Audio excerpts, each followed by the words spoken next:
1977 година. Разгаря се руско-турската освободителна война. В средата на юни долнодунавският отряд на генерал Цемерман навлиза в Добруджа и съгласно плана на руското командване заема линията Черна вода-Кюстенджа. Задачата му е да държи в напрежение турските сили в укрепения четириъгълник между Варна и Русе. За да попречат на евентуални по-активни действия на русите в Добруджа, официалната турска власт предприема изпитаната стратегия на опустошената земя. Мобилизирани са местните мюсюлмански правоверни формирования. Башибозукът, съставен от черкези, татари, цигани и местни турци, подлага на опустошение селата в Добруджа. Опожарени са стотици сгради, църквите. Мъжкото население е избивано безмилостно. Жените озлочестени, девойки и деца отвлечени и продадени в робство. Зверствата са сравними с кланетата, устроени от армията на Сулейман Паша и Башибозука в Тракия.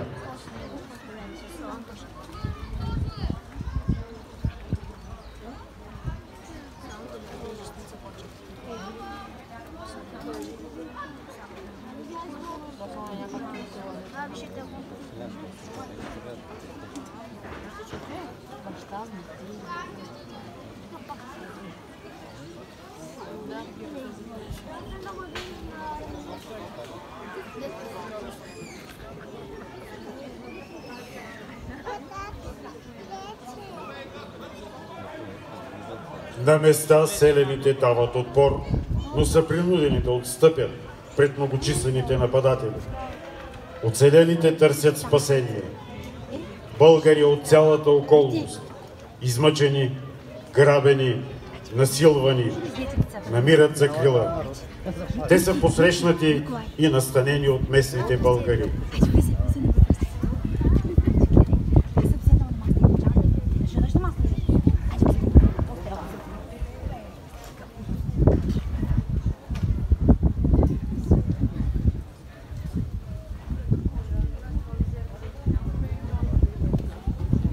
По следите на бежанците вървели отделни разбойнически шайки, които започнали да се събират около морския градец. Около Каварна се събират хиляди мародери. Техният брой расте с прогонените от руското настъпление в Северна Добруджа разбойнически шайки.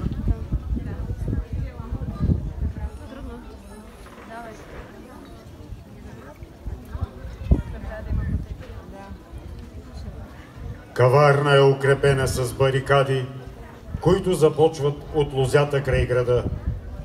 Изградени са още при първите новини за развилнелия се наоколо Башибозук. Подходите към християнската махала били преградени. Всички са наясно, че богатият морски градец, известен с благосъстоянието на жителите си, няма да бъде подминат от жадните за плячка мародери. Затова цялото население участва в укрепването на града. Мъжете вдигали укрепленията, жените виели фишеци и леели куршуми.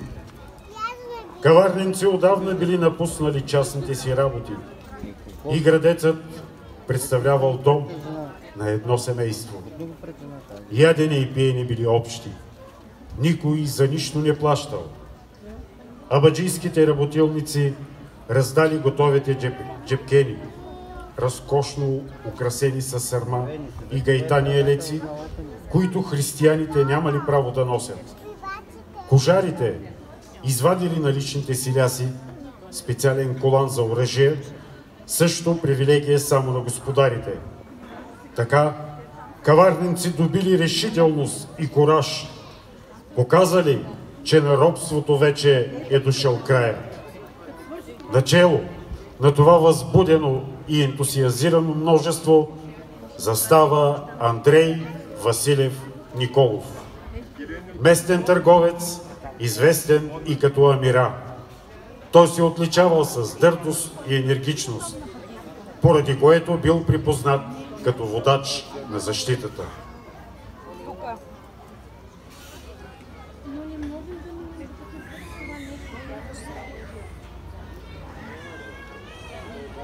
В края на юни русите са все още далеч.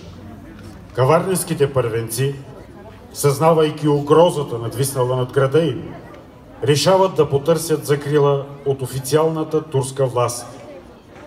Но властите в Балчик и Варна не обръщат внимание на настойчивите молби за обуздаване на развилнелия се башибозук.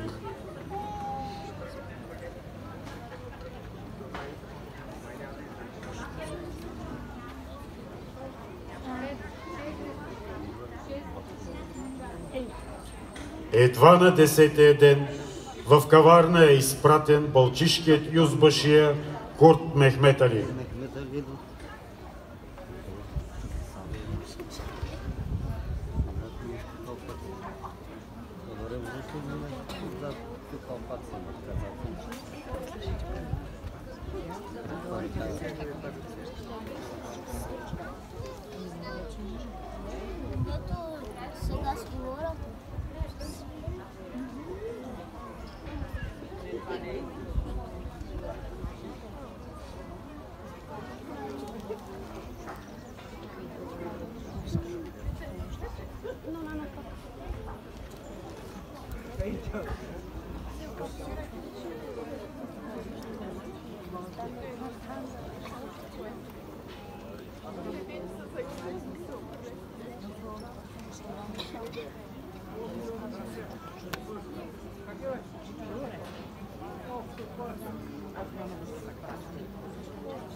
Той се среща с главатарите на черкезите и вместо да им нареди да се изтеглят, заедно с тях решава да поиска от каварненци да съберат непосилната сума от 100 000 пиастра, с която да откупят живота си. Другото условие е защитниците да предадат оръжието си. На преговорите в Конака са привикани и ръководителите на защитата, но каварненци се досещат за готвената клопка. В Конака отиват Терзи Димитър, Константин Панайотов, Димитър Керанов и Петър Паличора.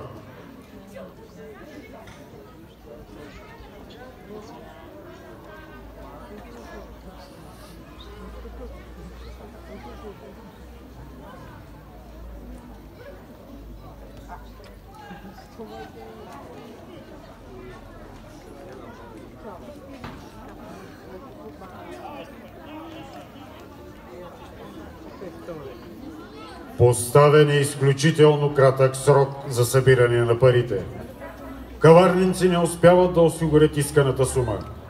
Предлагат част от откупа да се плати в натура, добитък и земеделска продукция.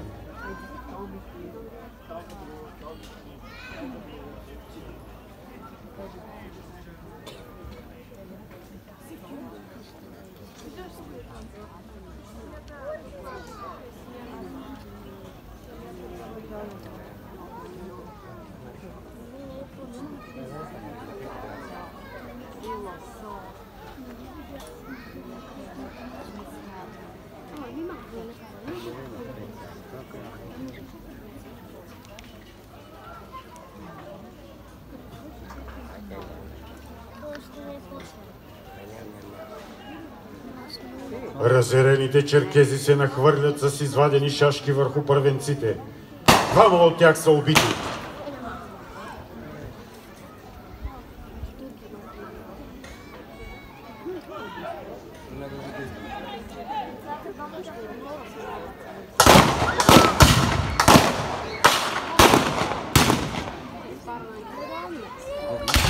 Въоръжени защитници нападат Конака и прогонват черкезите главатари, като успяват да ранят няколко от тях.